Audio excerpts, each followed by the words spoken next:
Well, the FBI released data that indicates a downward trend in racial diversity among its special agents. Arise News anchor Julian Phillips has that story. Julian. Debbie, one need look no further than last year's headline grabbers in Ferguson, Missouri and Staten Island, New York that captivated the nation and sparked heated debate to know that there has been a disconnect between law enforcement and people of color in this country. If there was any question about a disconnect, numbers don't lie, and the FBI now has some explaining to do.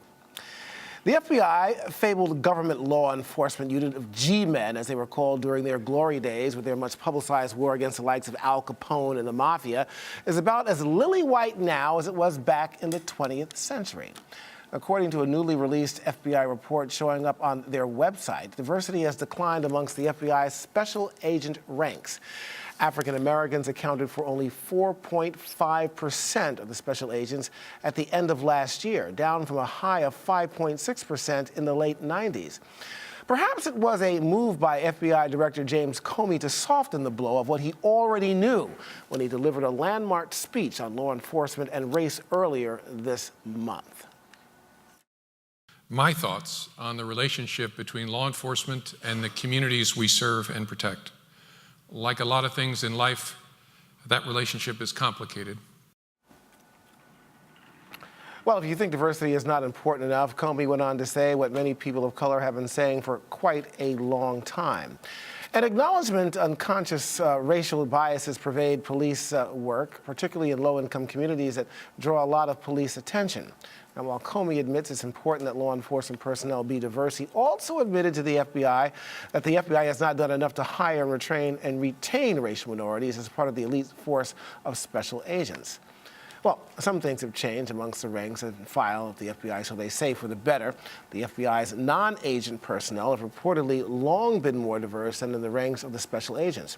It is clear, though, something needs to be done, but just like in the past, no one has come up with a clear plan to make a difference. All right, as you made the point, Julian, you say numbers don't lie. The numbers are the numbers, but let's talk about the reason behind the numbers. Why this drop?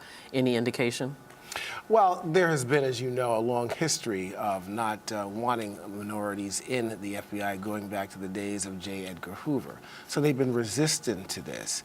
The question becomes, when I talk to law enforcement officials around the country, and a few this afternoon, is, well, hiring practices, screening, recruitment practices. Perhaps that has been a reason why you were seeing a lower number, and maybe also minorities not wanting to become a part of the FBI, not wanting to apply for these kinds of And positions. I would imagine a part of that factor also has to do with recruiting in any profession. We all know, whether it's journalism, law, medicine, law enforcement, there's a certain effort for recruitment, particularly in underrepresented populations, so that they are represented in that. And we've seen this largely also outside of corporate America and civil service jobs, particularly like the fire department and police department. Some folks are kind of reluctant to want to be a part of agencies that they feel don't represent them and don't care about their needs and concerns.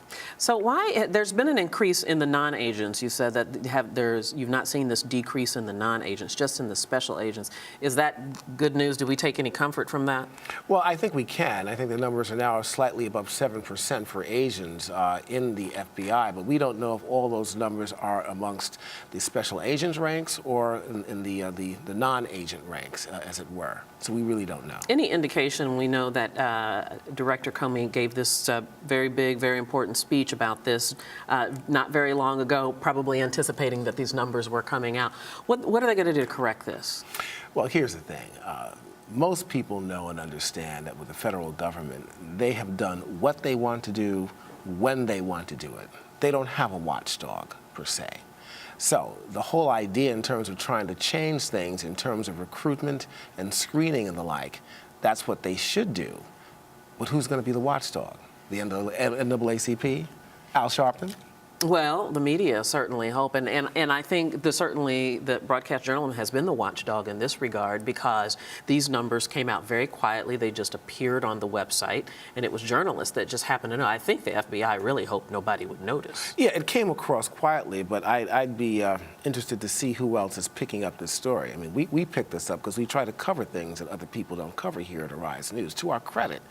But realistically, who else is really going to be covering this? And if they do cover it, the FBI knows, the government knows, this will blow over, just like Deflategate. Yeah, very interesting. And, of course, we have to remind people of the history of the FBI going all the way back to J. Edgar Hoover, who was very staunchly against integrating. Yeah, he was, until he was forced to, and of course they were forced to provide more opportunities for non-agents. But of course, this is not a big surprise. In almost every law enforcement agency where you find a significant percentage of minorities around the country, you're going to see minorities in these non-agent jobs and non-uniform jobs. Why? Because they're low paying, they have little room for advancement, and they have no voice over what goes on in terms of procedures within these law enforcement agencies. So, big surprise. I know. I'm going to ask you a question for your own opinion, and I know you're a journalist and you're presenting the facts, but, as an African American, as an American, as a former politician, as a broadcast journalist, how much do these numbers concern you? Well, you also remember I'm also an honorary chief with the NYPD, so they do concern me. And they concern me specifically because when you are going into communities of color and you're dealing with people that are unlike you have no idea what they may be about, it does make a difference. Not just in covering crime and trying to keep a community safe, but also deciding exactly what kinds of procedures you're going to put in place, how you cover a particular crime or investigation, and exactly what you go after. CompStat is a big deal in many law enforcement agencies across this country.